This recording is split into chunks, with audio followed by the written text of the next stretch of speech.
Hello folks and welcome to the show. My name is Asa Morris and this is Low Strangeness. I did finally decide the length of this season and it will be lucky 13 episodes, ending, if I plotted it correctly, just before Thanksgiving here in the States, November 22nd. Afterward, just like last season, the entire second season will be available for download and purchase on our Bandcamp, which is available through our link tree.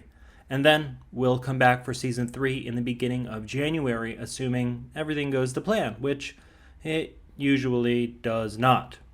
Anyway, let's do the business. Make sure you hit up the link tree in the show notes for all the links to all the things, the merch, the socials, the YouTube shows, the Bandcamp, and of course, the Patreon. Every little bit helps. And the more successful it is, the more successful we can be. I need a tagline for that. It seems disingenuous to have a tagline for it, but there's only so many ways I can say that, really. Listen, we could use the help, and I absolutely appreciate it, and that's that. This week, my plan, as I kind of teased in the last episode, was to cover the strange and classic story of Mel's Hole. I still plan on doing that, but a couple of days before sitting down to write the script, I was listening to another podcast regarding the famous Tunguska event.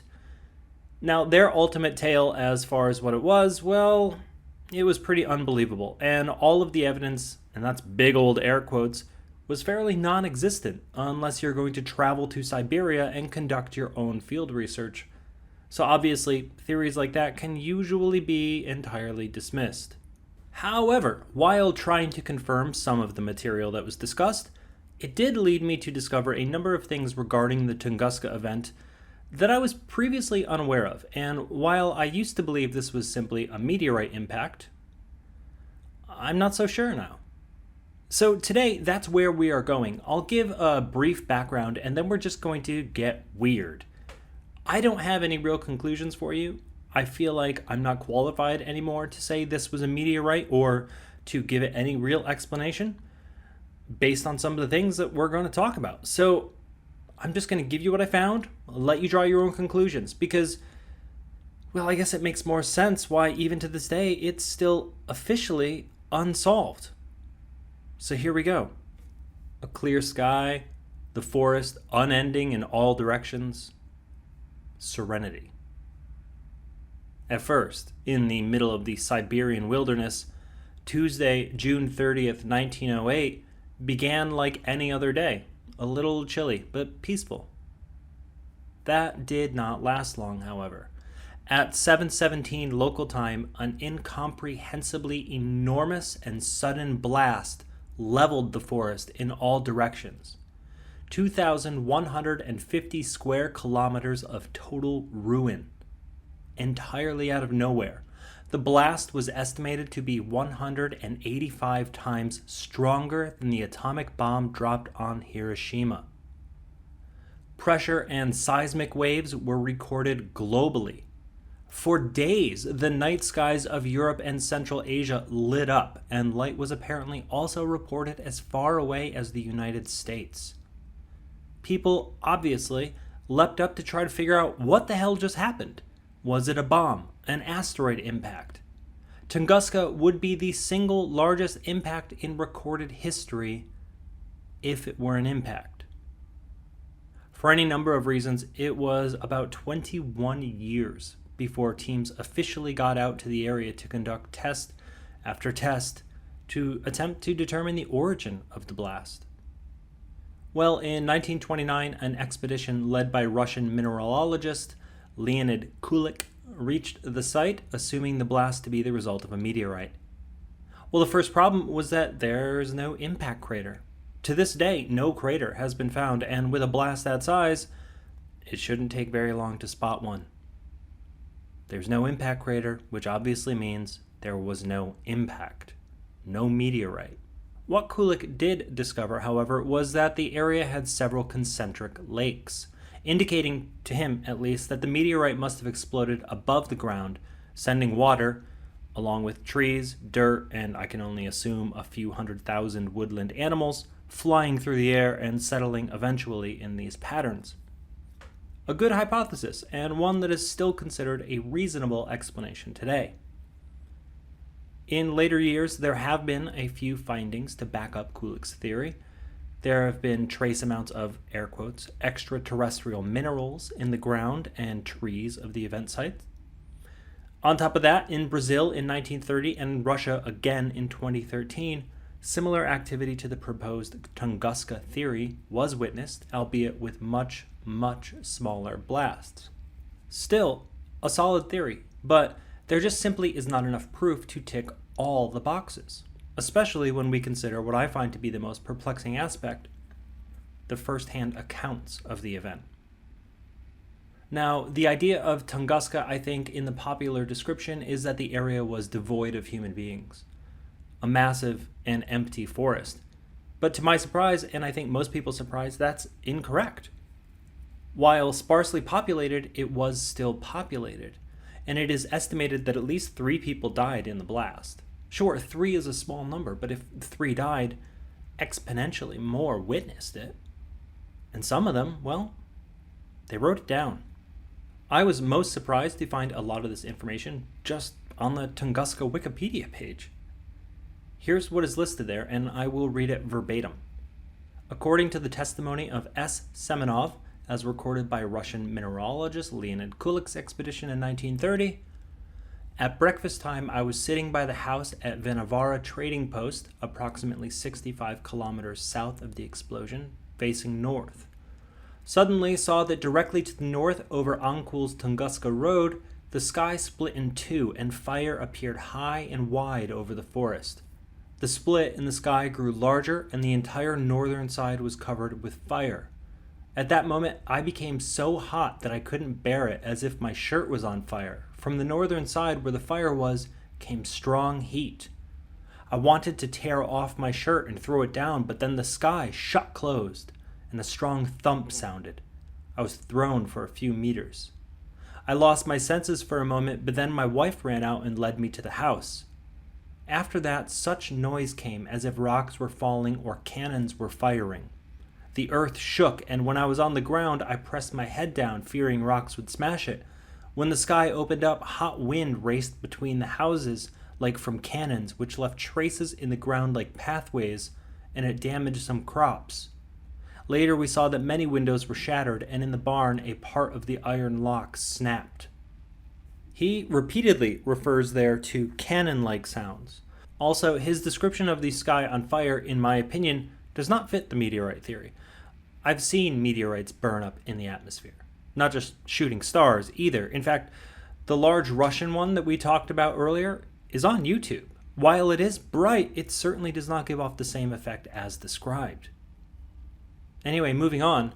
Testimony of Chochan of Shanagar tribe as recorded by I.M. Suslov in 1926.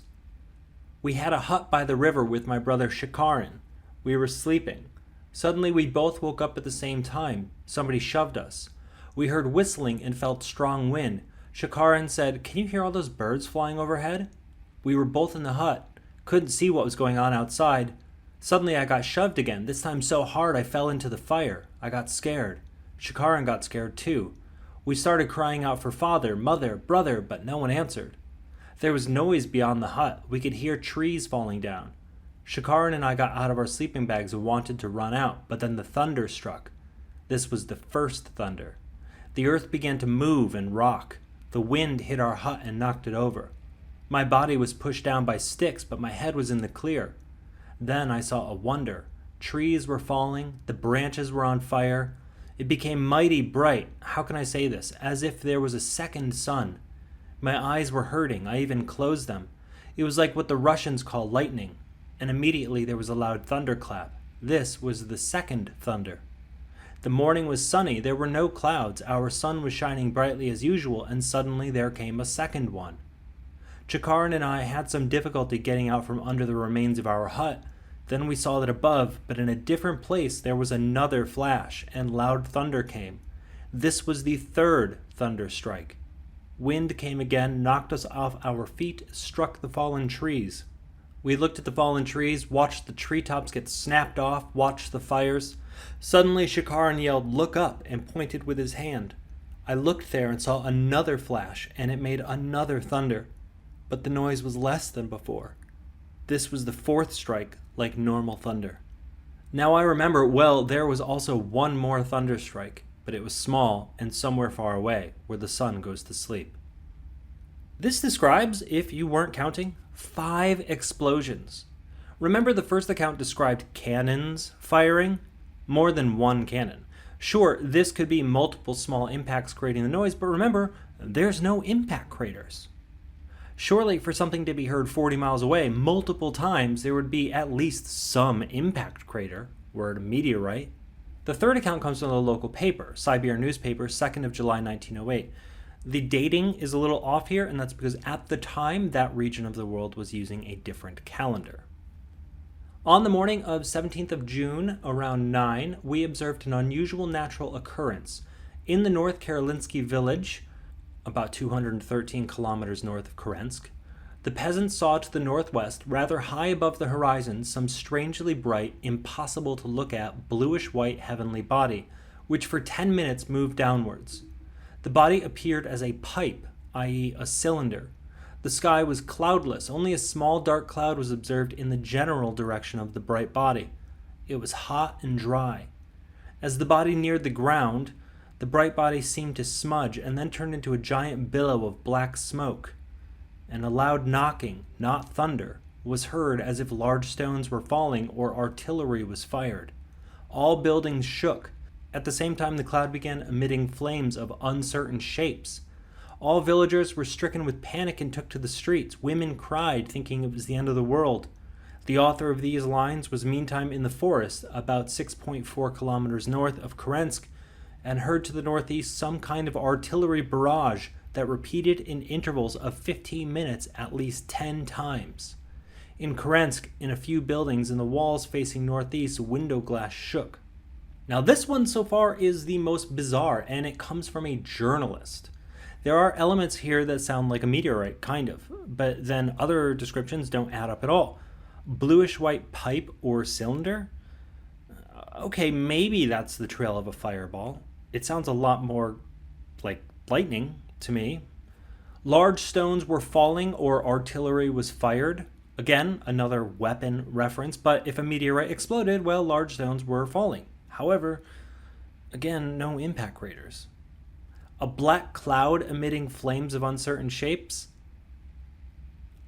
I'm not sure what that means, to be honest. Black cloud, sure, something burning. Uncertain shapes, why not just flame? It's a weird way to describe it. The author of these lines was meantime in the forest about 6.4 kilometers north of Kurensk and headed to the northeast, some kind of artillery barrage that repeated in intervals of 15 minutes at least 10 times. And then we get that. Repeated bursts of something sounding like artillery. Again, like the witness before, multiple explosions. Then we have another report from another newspaper, Siberian Life newspaper, 27th of July, 1908. When the meteorite fell, strong tremors in the ground were observed, and near the Lovat village of the Kanks used 2 strong explosions were heard as if from large caliber artillery. Okay, it seems they assume there's a meteorite. They also mention multiple explosions, but they say only 2, where in the last report said 10, and the one before that said 5. Any numerology listeners here will say 2 times 5 is 10, but we'll stay away from that. And lastly, we have this report from yet another newspaper, the Krasnoyarets newspaper, 13th of July, 1908. On the 17th, an unusual atmospheric event was observed. At 7:43, the noise akin to a strong wind was heard. Immediately afterward, a horrific thump sounded, followed by an earthquake that literally shook the buildings as if they were hit by a large log or a heavy rock. The first thump was followed by a second and then a third. Then the interval between the first and the third thumps was accompanied by an unusual underground rattle, similar to a railway, which upon dozens of trains are traveling at the same time. Afterward, for 5 to 6 minutes, an exact likeness of artillery fire was heard, 50 to 60 salvos in short, equal intervals, which got progressively weaker. After 1.5 to 2 minutes after one of the barrages, 6 more thumps were heard, like cannon firing, but individual, loud, and accompanied by tremors. The sky, at the first sight, appeared to be clear. There was no wind and no clouds. Upon closer inspection to the north, i.e., where most of the thumps were heard, a kind of an ashen cloud was seen near the horizon, which kept getting smaller and more transparent, and possibly by around 2 to 3 p.m., completely disappeared. So there you go. Almost all of the accounts describe the exact same thing. Multiple explosions, huge waves of pressure and heat, and within a few hours, silence. And we still have the problem of the missing craters. It doesn't take a meteorite, as far as I know, 7 hours to break up multiple times on the way down. For me, personally, the meteorite theory doesn't make any sense when you take into account these reports. Now we're going to take a quick break here, and when we come back, I'm going to toy around with one of the more plausible theories that is not weather related, and to be honest, it seems like the most fun and sort of horrifying. So sit tight and we'll be right back.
All right, welcome back, folks. Quick catch-up, moderately paced relish.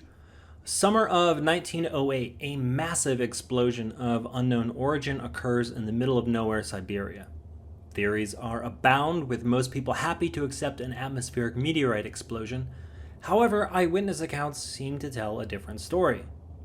So at the end of the first segment, I teased a specific theory that I personally sort of hope is the truth, though I don't really have any strong evidence to support. Which is why in the beginning of the episode I encourage you to draw your own conclusions. However, before we get into the theory I prefer, let's talk about some of the other theories that are abound in the wasteland of the internet.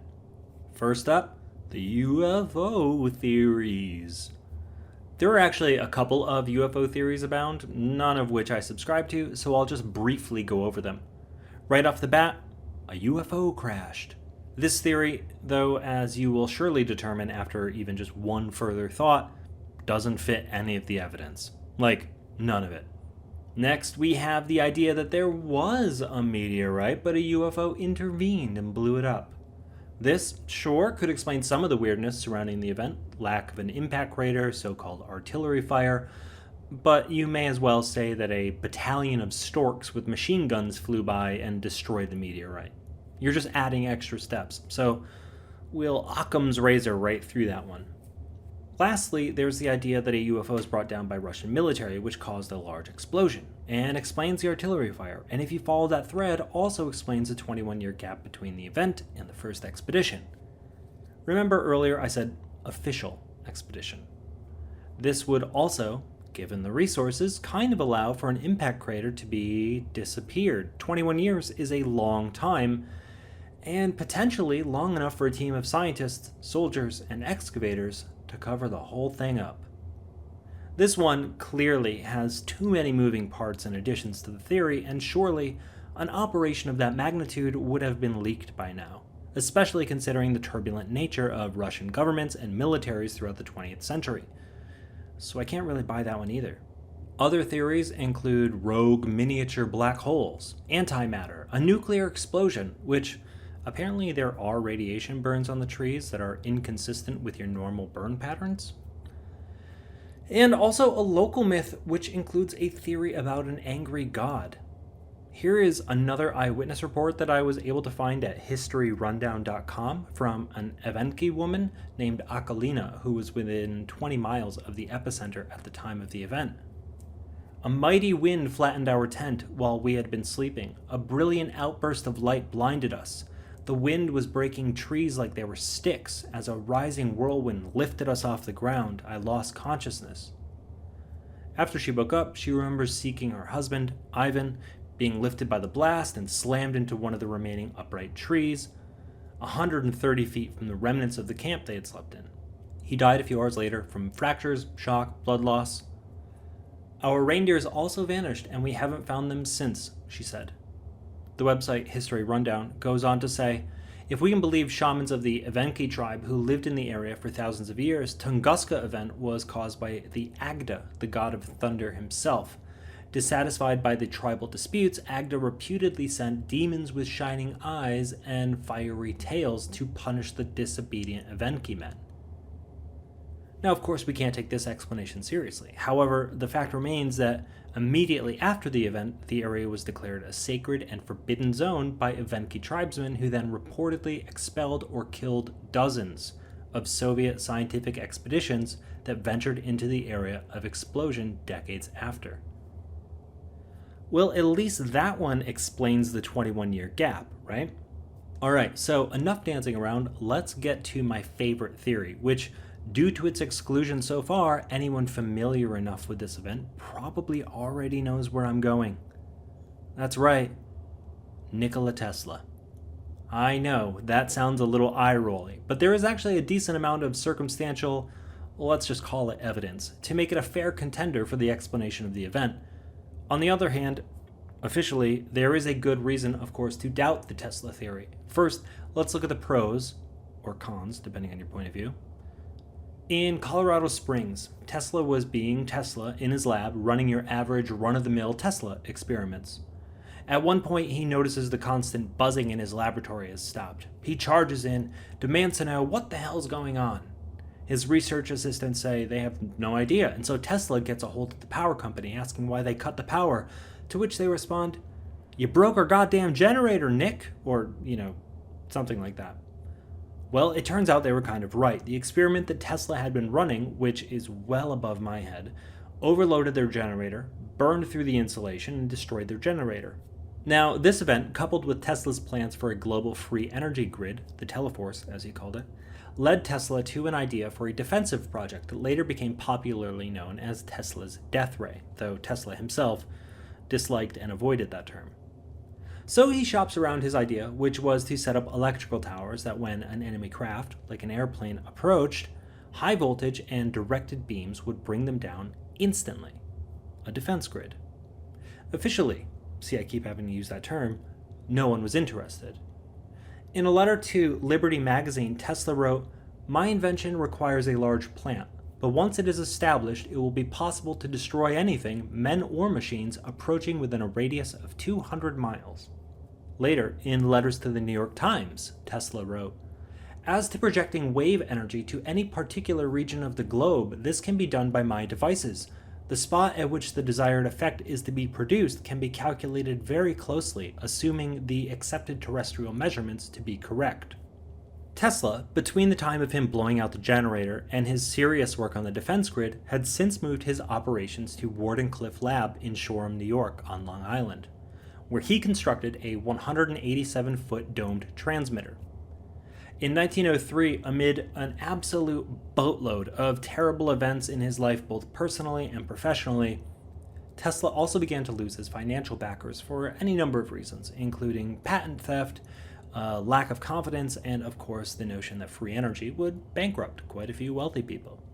So they began pulling Tesla's plug, so to speak. Here we go again. Officially, in 1906, Tesla sold Wardenclyffe in an effort to pay off some debts, and it sat abandoned, eventually changing hands between multiple companies and agencies, and now it's a tourist attraction. However, Tesla, in an effort to salvage his work and to avoid abject poverty, became convinced that his defense grid could also be utilized as a long-range offensive weapon, and for the next couple of years continued his work on the now more aptly named death ray.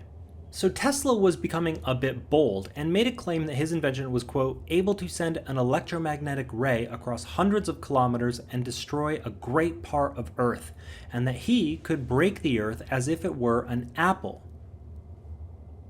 Now, it should be noted that in 1907, the French battleship Aina was destroyed, seemingly by a large and wireless energy wave, with many people associating the disaster with Tesla.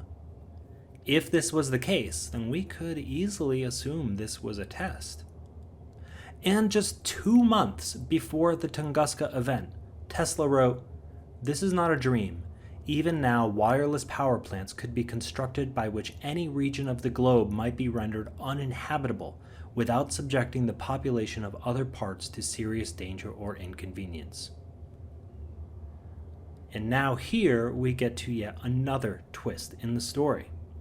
At the time, the world was incredibly interested in the northern expeditions, and especially Arctic expeditions and explorers like Admiral Robert Peary in 1908. Now, Tesla and Peary were friends. It's not clear how Tesla contacted Peary, if it was before an expedition or somehow during, perhaps via telegram, but Tesla went on to make some cryptic statements about contacting Peary, how he had instructed him to watch the tundra for signals. See, if he could prove the value of his work to Peary, the well-respected explorer, then perhaps he could pull himself out of poverty and ruin. So, June 30th. 1908.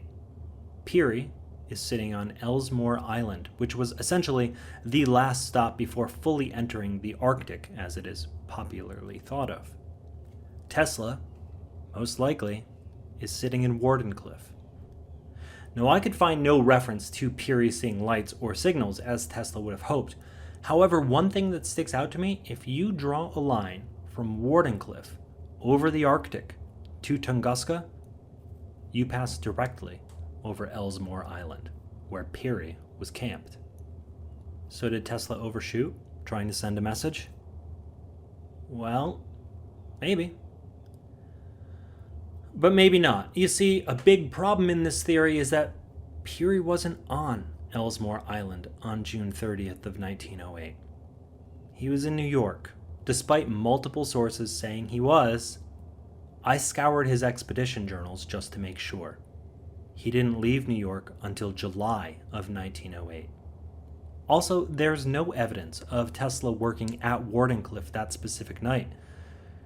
That isn't to say he wasn't there, but I can't prove it. There are rumors, but honestly, rumors aren't any good to me. Now, Tesla's death ray theory does explain the lack of an impact crater, and oscillating energy waves would explain both the sounds and heat as noted in the eyewitness reports, as well as the lights in the sky. But according to modern scientists, the idea of such a powerful energy weapon would be pseudoscience at best, and would have required Tesla's Wardenclyffe lab to draw billions of watts worth of power, a seemingly impossible task, especially at the time.